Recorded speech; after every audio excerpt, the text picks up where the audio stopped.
수업을 들었다는 걸 전제하고 설명을 할게요. 일단 항상 주제 세팅 전략이고 어떤 제약 특정의 효과 있는 새로운 약을 만들고 있다고 가정을 해보자. 봐봐. 이런 건 전형적인 도입이야. 예시 도입, 가정 도입. 신약 개발 엄청난 자본이 들어간 일이기 때문에 당연한 얘기고. 그럼 갑자기 경제 얘기인가? 신중히 판단해야 되는 거 당연한 얘기인 거고. 경제는 신의 효과가 있다는 확인하기에 지금 박스가 주어지면서 주제 세팅이 된 것 같아요. 그리고 무슨 얘기 있냐면 지금까지 나왔던 얘기들은 전부 다 가설 검증을 하는 상황을 예시로 던지고 주제 세팅하는 걸로 보이고, 결국에는 가설 검증의 방법이 무엇인지 좀 생각을 하면 될 것 같습니다. 오케이? 자, 가설 검증은 주제가 반복된다 그랬었죠? 강조된다 그랬었고 뒷받침된다고 했었어요. 반복되고 있고 모순관계에 있는 두 개의 가설을 세우고, 자, 여러 가지 방법들이 있을 거야. 근데 첫 번째 조건은 뭐냐면 모순관계예요. 두 번째는 두 개의 가설이 있고, 세 번째는 실험을 통해 얻은 통계 자료, 마지막 참고지 판단이래요. 그러니까 좀 알아뒀으면 좋겠어, 이런 방법들에 대해서. 봐봐, 결국에는 우리는 어떻게 판정을 하니? 판정의 근거는 뭐니? 통계 자료인 거야. 되게 중요한 사고 방식인가 이게. 자, 계속 볼게요. 신약 효과 있다 없다는 가설을 설정하고 구체적인 예시적인 거지. 이제 정리는 이거야. 가설 검증 어떻게 할래? 1번 모순관계 가설 세우고, 두 번째 실험 통계 자료로 판단하는 거래요. 전자를 판단하는 주장한 이가 가설로 대립 가설이라고 하고, 후자는 주장하고 싶은 내용과 반대되는 가설 귀무 가설이래요. 자, 그래서 주장하려는 가설 대립 가설, 반대되는 가설 귀무 가설. 계속 볼게요. 2달러. 신약이 효과가 있다라는 대립 가설을 입증하기 위해서, 자, 대립 가설은 자 헷갈릴 수 있으니까 이렇게 할게. 그러면 형광펜, 그래, 주황색 형광 칠게요. 주장하려는 가설 대립 가설, 대립 가설. 특정 질병을 갖고 있는 모든 환자의 시약을 투약해보면 된다. 여러분이 이제 이걸 잘 모르지만 고일 단계까지 설명을 할게. 이건 완전 귀납법이죠. 귀납법이 뭔지는 알지? 하나씩 사례 확인하는 거. 근데 100% 확인하는 것을 완전 귀납이라고 합니다. 하지만 전체를 대상으로 하는 건 당연히 불가능합니다. 문제 P 제기고요. 프로블럼. 그래서 대립가설을 기준으로 가설 검증을 하지는 않는다. 완전 귀납의 한계 때문에 대립가설 기준으로 할 수가 없다라는 대안이 있나 봐요. 대신 해결 방법이 뭔가요? 가설 검증에서는 귀무 가설을 참이라고 가정한 상태에서 역시나 예측이 좀 맞았어요. 지금 뭐냐, 잘 들어가.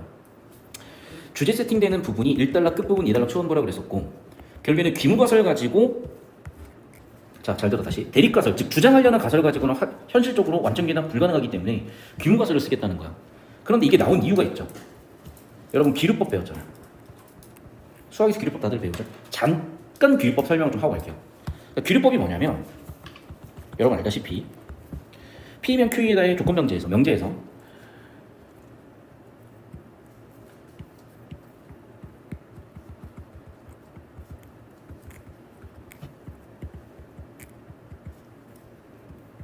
P면 낙Q이다를 판정하여 P면 Q이다의 진입判배를 활용하는 거야. 이게 기류법이야. 즉 결론의 거짓, 결론의 부정을 설정한 명제로서 판별, 그래서 P면 Q이다의 진입판별. 근데 이게 여러분 잘 이해가 안 돼요. 왜 이해가 안 되냐면 기류법을 쓸 수 있는 경우 되게 제한적이야. 나 이 지문 솔직히 처음 보거든요 지금. 그래서 이 지문에서 그걸 다룬지 모르겠는데, 다뤘다면 정말 요즘 수능 국어 평가원 출제하시는 분들이 교육청은 마찬가지고 정말 바람직한 방향으로 가는 건데, 잠깐 설명을 드릴게요. 저도 이제 저도 고1 시절에 있었을 거 아니에요. 기류법이 너무 힘들었어요. 근데 기류법이 언제 이해가 됐냐면, 제3수하다가 수학 선생님 정말 잘 만나고 나서 그 선생님 가르쳐 준 건 아닌데 나 혼자 어느 순간 터득이 되더라고. 얘들아 잘 봐. 우리가 P면 Q이다의 명제의 참거리를 어떻게 판별하냐면요. 잘 들어. 대입이 아니야. 대입이 아니라 진리집합 평하기로 활용하는 거야. 그래서 P가 참인집합, P가 참인집합, Q가 참인집합, 진리집합 이렇게 있을 거 아니야. 그럼 진리집합 포함관계는 여러분, 첫 번째, 교집합이 아예 없거나 P와 Q의 교집합이 있거나, 세 번째, P와 Q가 뭐 동치명제거나, 네 번째, P 안에 Q가 속하거나, 다섯 번째, Q 안에 P가 속하는 5가지가 있을 거야. 맞죠? 그럼 여기서 P면 Q에다가 참인 경우는 어떤 경우야? 얘거나 3번이거나 P면 Q이다. 5번이죠? 여기까지 이해됐니?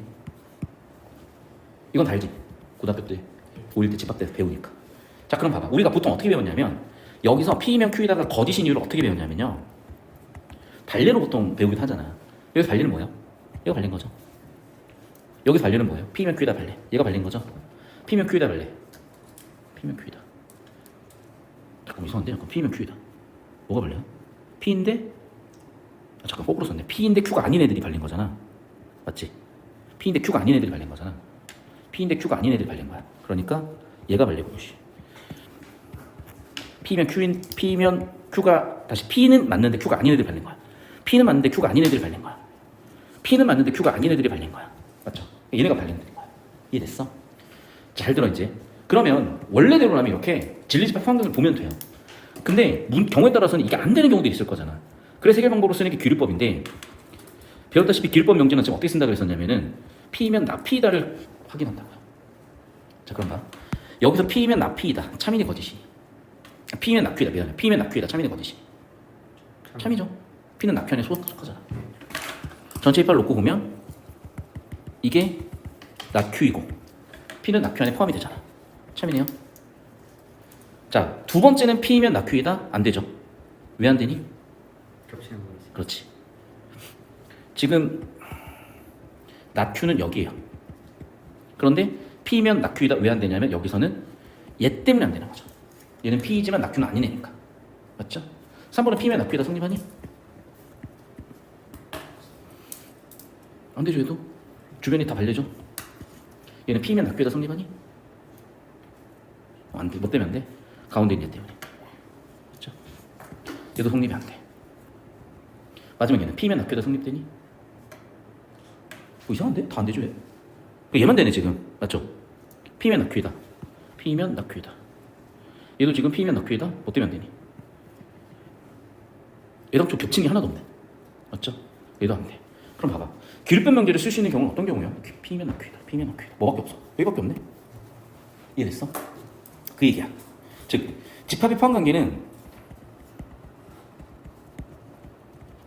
5개가 있는데 그 중에 얘만 지금 규율법 명제가 참임을 근거로 원래 명제가 거짓임을 확인할 수 있는 얘의 경우밖에 없는 거야. 또는 어떤 경우 있는 거냐?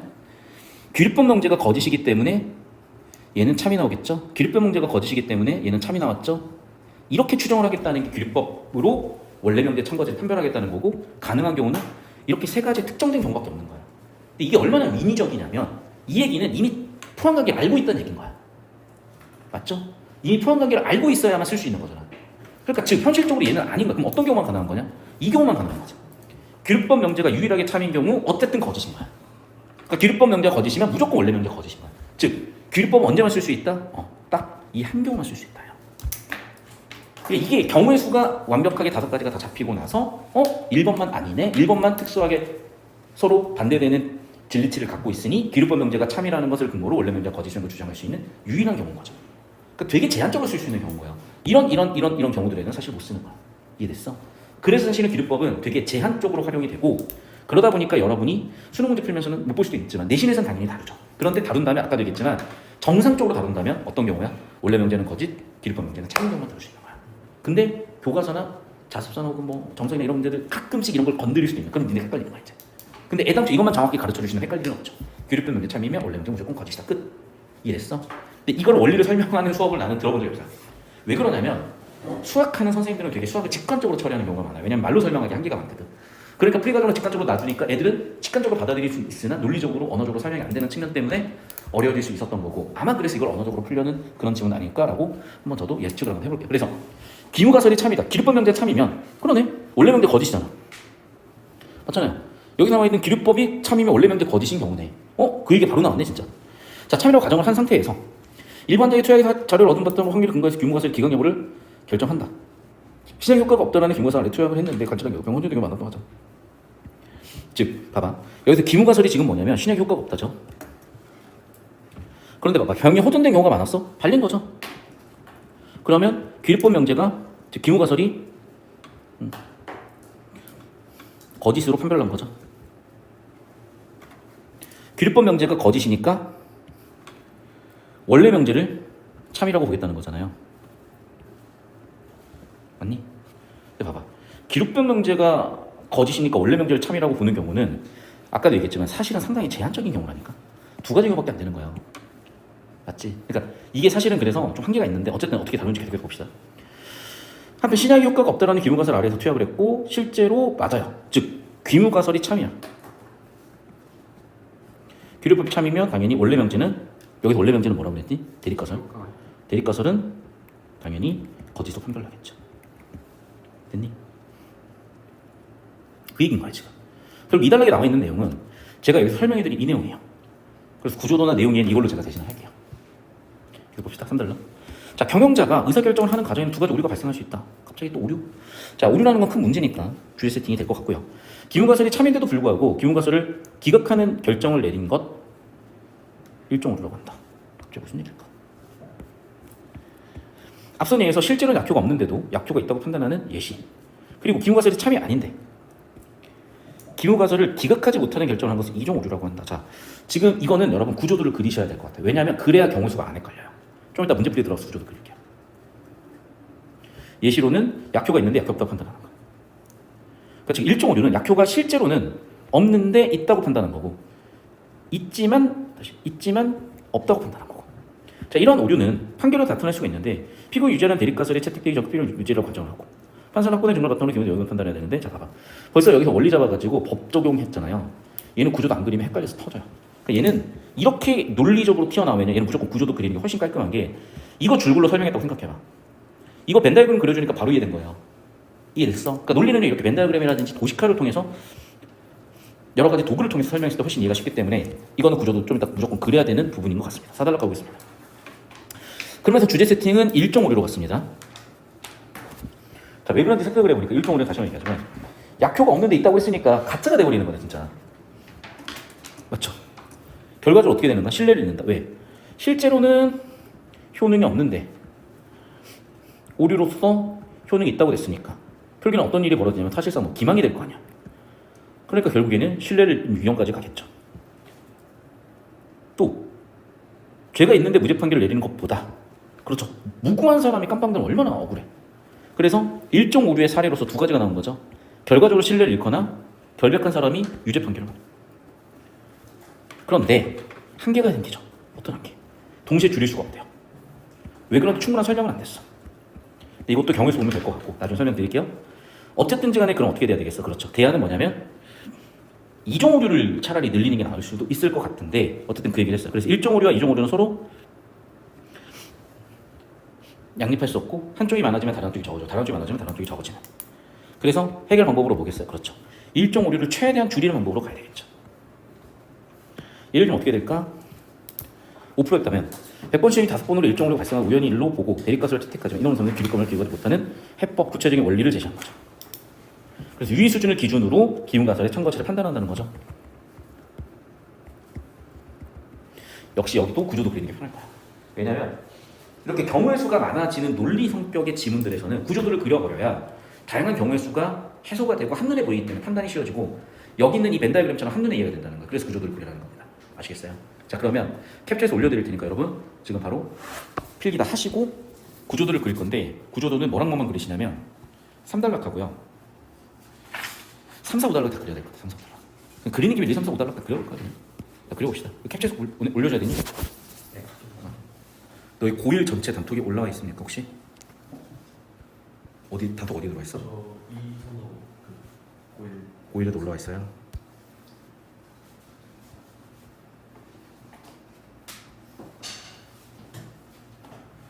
화장 갔다 오는가? 갔다 오셔도 되고 태블릿 보시면서 구조도 그려주시고 저도 한번 바로 그려볼게요.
필기 다 했니?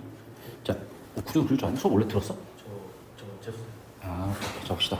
지금 대략적으로 구조도 그렸는데 보시면 일단 1달러 내용은 구조도 그려볼 게 간단했네요. 주제는 가설 검증이었고 모순되는 대립항과 기무항 통계적으로 판정해라. 문제는 대립가설은 완전기납의 한계가 있으니까 기무가설이 참일 때 대립가설 거짓으로, 기무가설 거짓 때 완전 대립가설은 참으로. 예시로 시장 효과가 없다는 기무가설로 그게 참이면 효과가 없다는 거니까 채택하지 않아야 되겠죠. 근데 거짓이면은 효과가 있다는 얘기가 될 거니까 채택해야 되겠죠.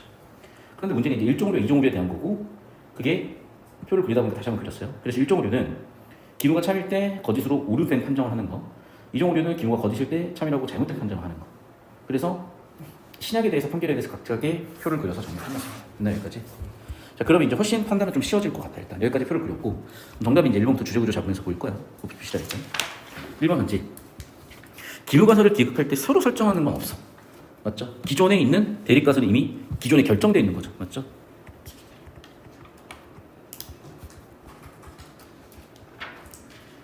바로 정답을 한번 보이겠네요. 대립가설 기준으로 가설 검증하지 않는 이유는 이단락 도입부예요. 3번 대립가설 채팅력으로 판단하기 전에 사용하는 가설 이게 뭐야? 귀무가설이고 이게 글의 주제예요. 4번 1종 오류와 2종을 함께 줄일 수 없는 이유에 대해서 아마 4단락에 나왔던 것 같고요. 그리고 4단락에 나와 있는 내용으로 딱 문단별 소주 잡았으면 정답 1번 세팅됐을 겁니다. 37번 보도록 할게요. 1번 귀무가설이 기각되면 대립가설이 채택이 되는 거잖아. 맞죠? 이게 거짓이면 대립가설을 참으로 보는 게 원리인 거고. 뭔 개소리지 이거. 판사가 그러니까 이게 상식이 없는 애들이 이제 이런 데서 틀리는 거고. 기무가설은 대립가설 채택될 때 받아들여지는 가설이라고? 뭔 소리야? 서로 모순이라니까.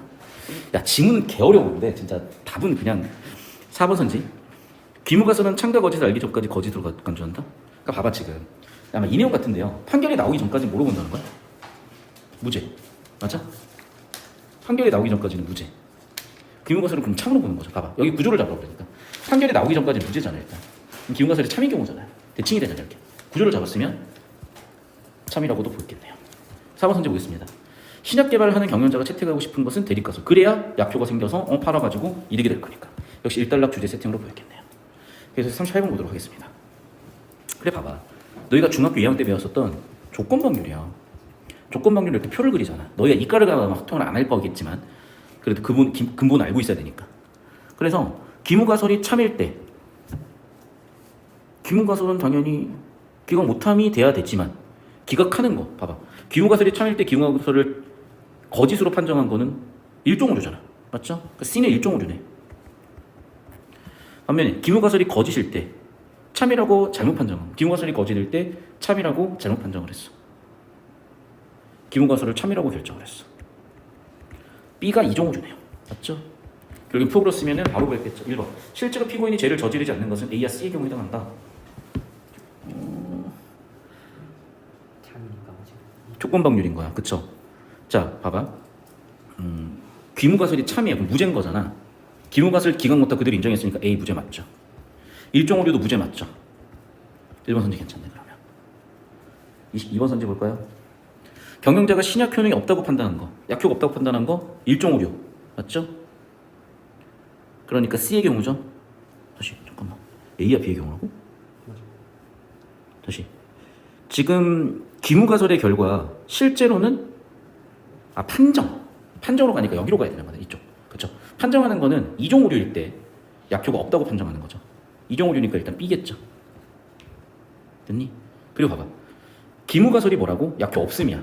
맞죠? 약효 없다고 결정났고 그거를 참이라고 생각한 A도 역시 약효가 없겠네요. 그러면 결국은 뭐야? 구조 그려서 원리를 이해한 다음에 조건 방률을 대입해가지고 판정하는 그런 의도의 문제였어요. 3번 선제 볼게. 자, 판사님이 오류를 만드는 경우는 사실 1종 오류, 2종 오류 둘 다 오류인 거죠. 그럼 1종 오류, 2종 오류 여기도 나와 있다시피 C와 B 모두 오류인 거잖아. 그러면 C와 B를 제외한 A, D는 제 정상 판정이겠죠. 됐나요? 마지막 4번 선지 봅시다. 법원이 B를 줄이면 2종 오류를 줄이면 1종 오류가 느는 이건 근데 안 좋은 상황 아닙니까? 맞죠? 그럼 봐봐. 이건 어떤 상황이야? 억울한 옥살이를 하는 경우였잖아. 이게 예시로서 억울한 유죄잖아. 그러니까 1종 오류가 억울한 주제잖아요. 그래서 이 문제를 해결해야 된다고 얘기했었던 거고. 그러면 4번 B 2종 오류를 줄이면 억울한 유죄가 많아지는 거죠. 다시 B 2종 오류야. 2종 줄이면 뭐가 늘어나? 1종 오류가 늘어나. 그러면 억울한 유죄가 많아져. 틀렸네. 4번이네. 자, 억울한 유죄가 많아져야 된다고 했는데 기분 좋은 주제? 기분 좋은 부제? 아무튼 39번 봅시다.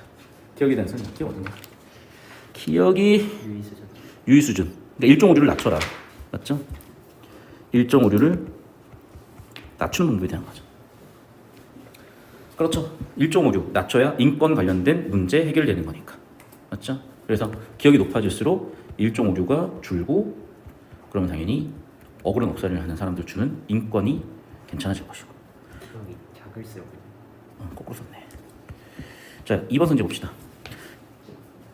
귀무가설이 참일 확률과 거짓일 확률의 차이. 이게 기억이